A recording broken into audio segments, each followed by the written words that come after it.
You are listening to the Unsoberly Sober Show. I'm your host, Magnify Maggie. This podcast will turn your perception of going sober upside down. We're going to be working from the inside out to get you that dream life. So make sure you stick around for the end of the episode where I'm going to walk you through our weekly positive pursuit exercise to begin rewiring that beautiful mind, baby. All right, I've said this before. I went from double fisting drinks to double wristing fitness trackers. And that's just an illustration of the identity shift from Party Girl Maggie to Healthy Fit Girl Maggie. And I wanted to talk a little bit today about something that has helped me understand the motivation to not drink more than any traditional form of sobriety, and that is my handy dandy Whoop band. It's WHOOP, the Whoop band. It's been out for a long time now. I know Joe Rogan really talked it up when it was first released, so you probably have heard of a Whoop band, but I think that this was a really interesting kind of backwards way for me to actually learn how my behavior dictated how I felt for literally $30 a month. The way that I saw my life and my habits completely transitioned from what I've mentioned before, deficiency motivation, to growth motivation. Instead of saying, I don't want to drink because I don't want to have this problem anymore, and I don't want to drink because I keep embarrassing myself and look at my life. Instead of focusing on it like that, it was, I don't want to drink because I want to feel good. I don't want to drink because I want to sleep well. I don't want to drink because I want my energy levels at an all-time high. And it was my Whoop band that really connected those dots for me to say, okay, what you do today is going to dictate how you feel tomorrow. What you do this morning is going to dictate how you feel this afternoon. And it really started to, again, connect those dots. Last episode, we talked about those pros and cons of moderation. And I kind of skimmed the surface, but introduced this idea that as I reintroduce alcohol into my life, one thing that kept me from taking it to the extreme and re-embodying Party Girl Maggie was this idea of, I don't want to feel like shit tomorrow. Instead of saying, I don't want to be a problem, I don't want to have to apologize and be ashamed tomorrow, it was, I want to feel good. And I got my Whoop band because I initially just wanted to track my workout recovery. I wanted to see how my body was recovering, but in that, I started to be able to track my sleep.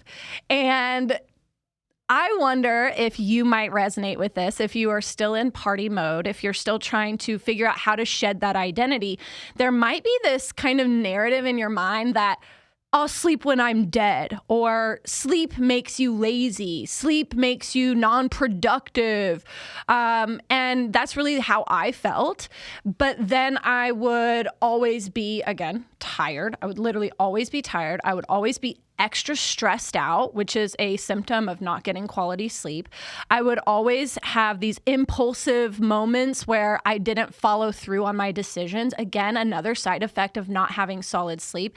And my Whoop band helped me see, okay, even if I have one drink tonight, I'm going to feel like crap tomorrow. I'm going to be in the red. I'm going to have this lethargy towards my goals.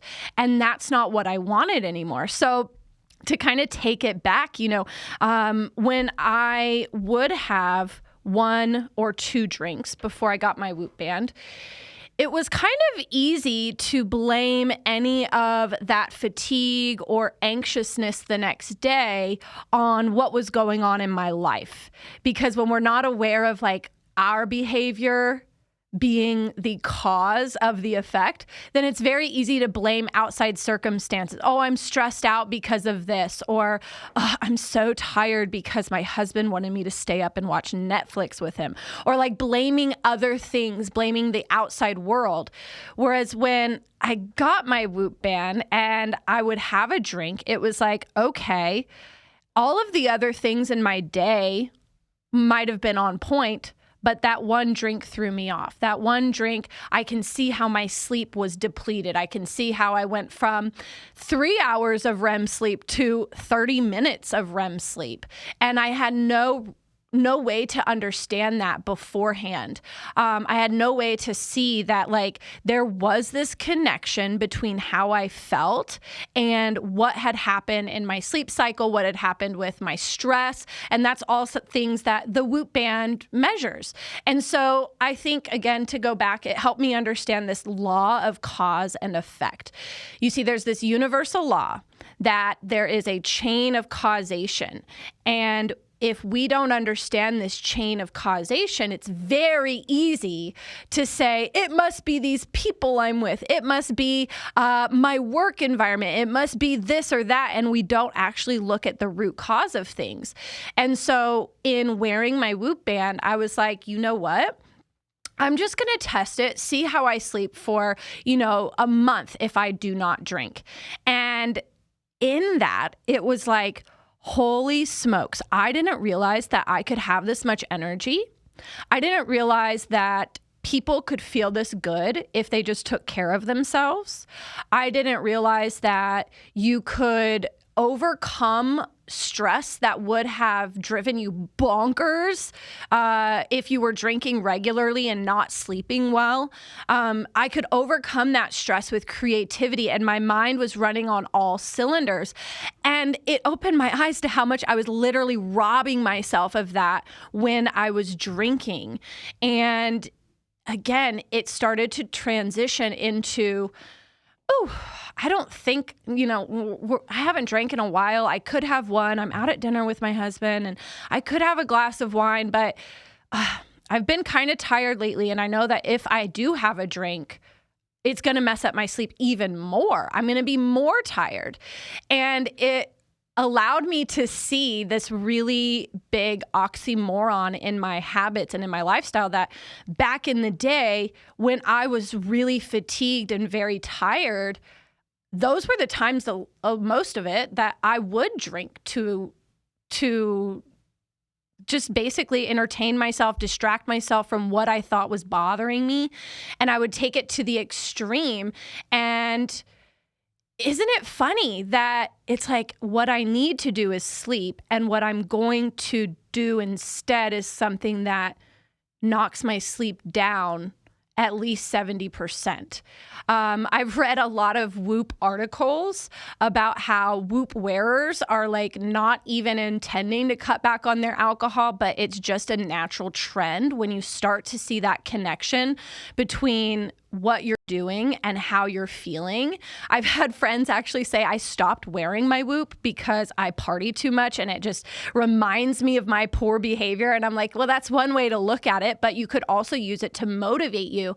And when I wake up and I see my green score on my app and I see that I got, 3 hours of restorative sleep, 4 hours of restorative sleep, my heart rate variability, which is something that I just learned about with Whoop. I never really even understood what that was. But when I see my heart rate variability is like 120, 130, I'm like, yes. That starts my day off on such a positive note. And I can say, okay, what did I do yesterday to put me in that good space to make those decisions so that then I woke up feeling proud of myself? I think another con, to go back to last episode, a con of moderation is if you are going to include it, even in the quote unquote healthy, moderate, low intake amount, you're still going to see that reflection of how that 1 or 2 drinks hit you physically by checking your Whoop. And that's where kind of all of that intellectual knowledge that we hear about alcohol sets in. Heavy drinkers, my old self included, would see the things like alcohol causes anxiety, alcohol causes stress, alcohol is linked to 7 different types of cancer, alcohol will do this to you and that to you. And it's like, yeah, but not me, I feel fine. And it's like this cloud of like rationalizing that your life is actually all okay, and then complaining all the time, I don't know why I feel like this. Well, the Whoop band opened my eyes to why I was feeling that way. And I think it's really easy to kind of get lost in the sauce of how we feel because of relativity. Let's say you had 5 drinks one night. The next day, let's say 10 drinks one night. You had 10 drinks one night. The next day, the hangover's pretty severe. You're pretty tired. Maybe you only have 2 drinks that day. The next day when you're a little bit hungover, you're like maybe hair of the dog and then one more. Well, the day after that, you're going to feel slightly better than the hangover day. So you're going to be like, "Oh, I'm good. This is natural. This is me feeling energized. I still don't feel great, but this is probably my baseline."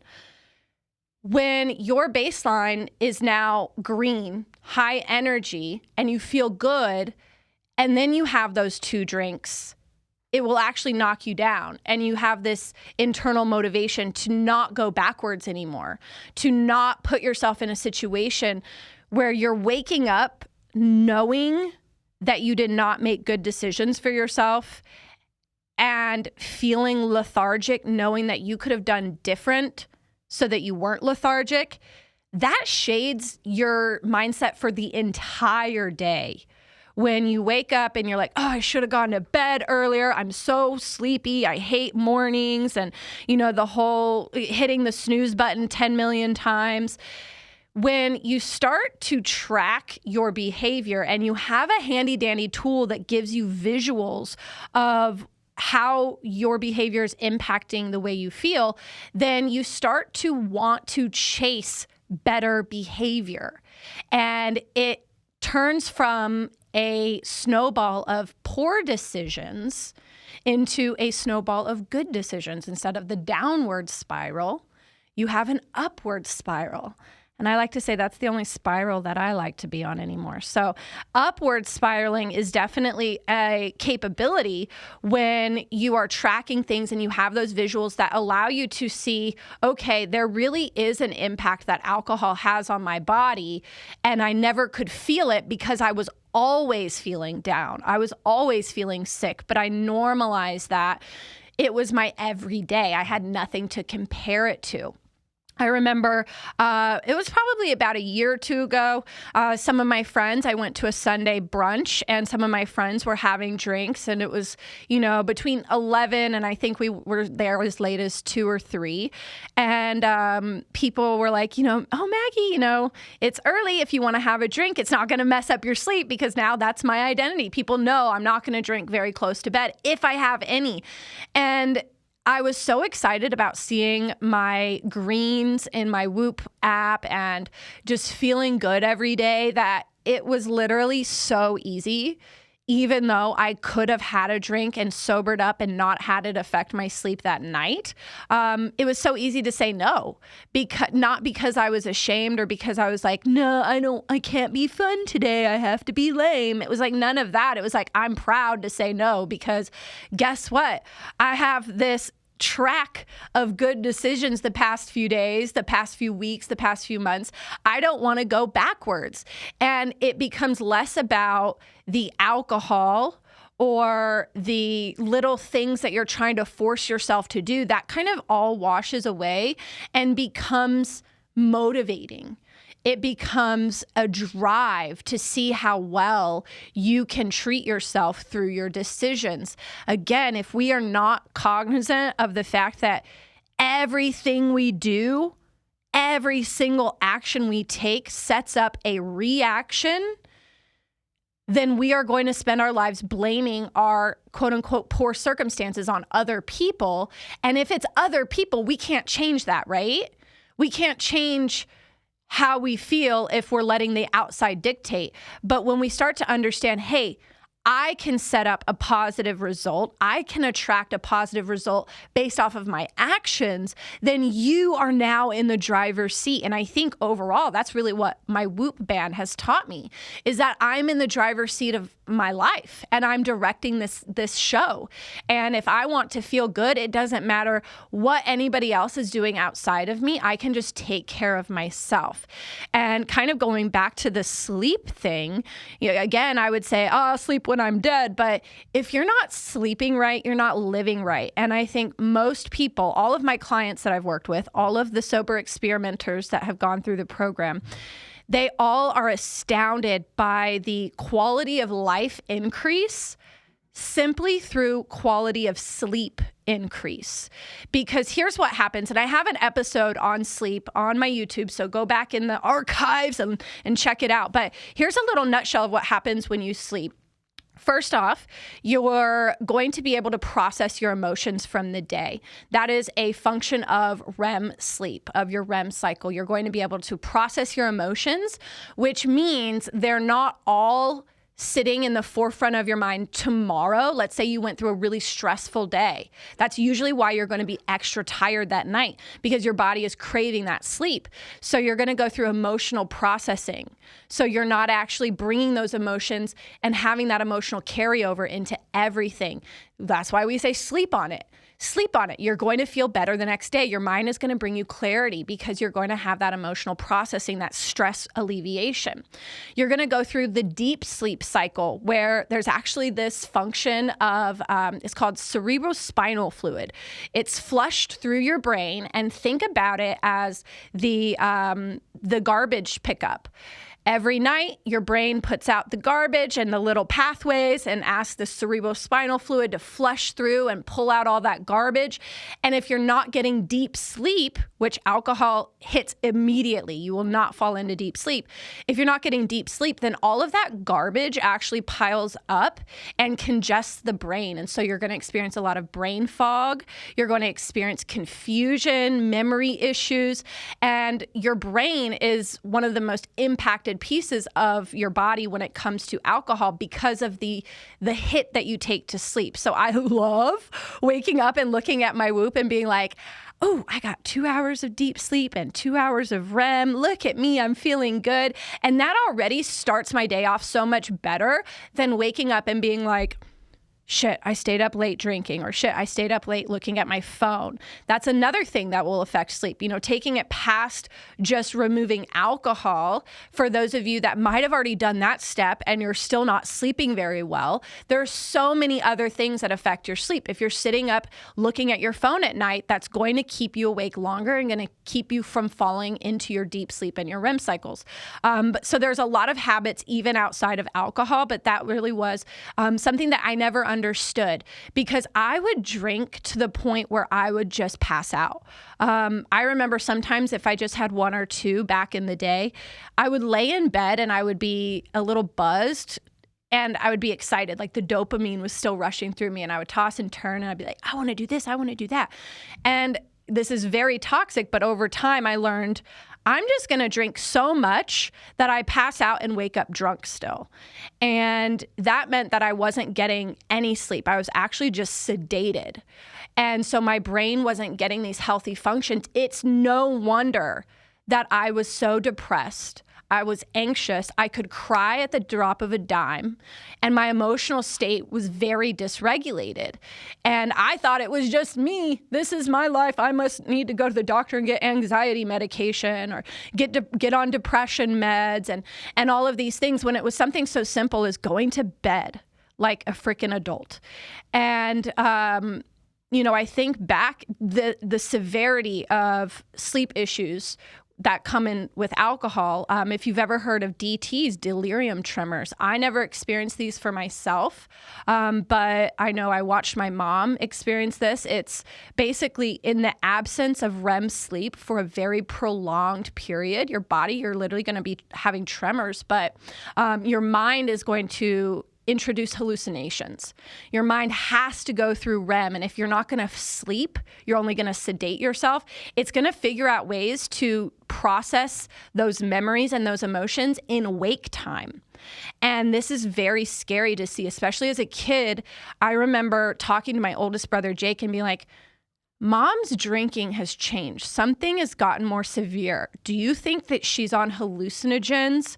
Because there would be things that she would say that she saw things in bright daylight, not like drunken mannerisms, but hallucinations. And that was her not getting sleep, but getting sedation, and it's starting to catch up with her. If you've ever experienced this, then we definitely need to talk to you. We definitely need to help you with your sleep, help you with pulling back on that drinking so that your brain gets that quality restoration that it needs so it doesn't take away from your day. That's that extreme way. But then in that less extreme way, of course, just being tired, how does that affect your mood? How does that affect you showing up for your family or your friends or your job? Something that I know is that when I was drinking and not paying attention, not tracking things like my Whoop band or even my steps on my other hand, when I wasn't doing all of those things, then it was really easy to just skate through life and just kind of count the minutes until the end of the day when I could go to sleep or when I could have a drink or when I could finally get off work. And that was simply a lack of energy, because when you have energy, you show up differently. You're like, okay, you figure out these little things to be excited about and things to look forward to rather than just, where's the next drink at? When can I go to bed? When can I leave this place of employment? And so sleep really, really does impact. And I love, love, love my Whoop band for helping me with that.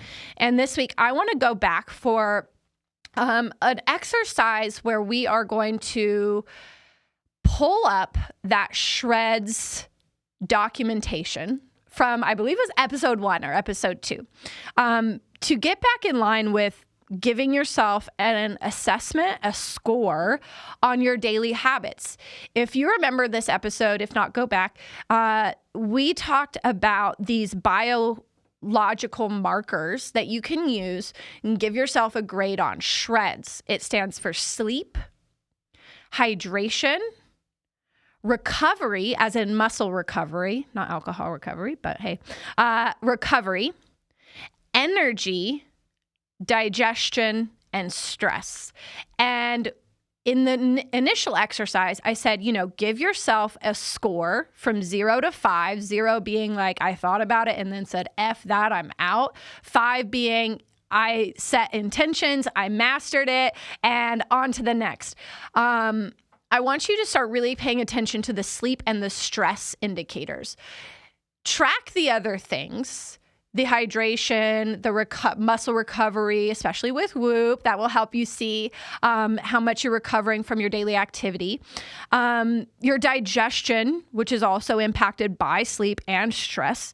Your energy levels. But I want you to give yourself scores for the sleep and the stress box for 1 week. Maybe next to sleep, track what time you're trying to go to bed and what time you're getting up.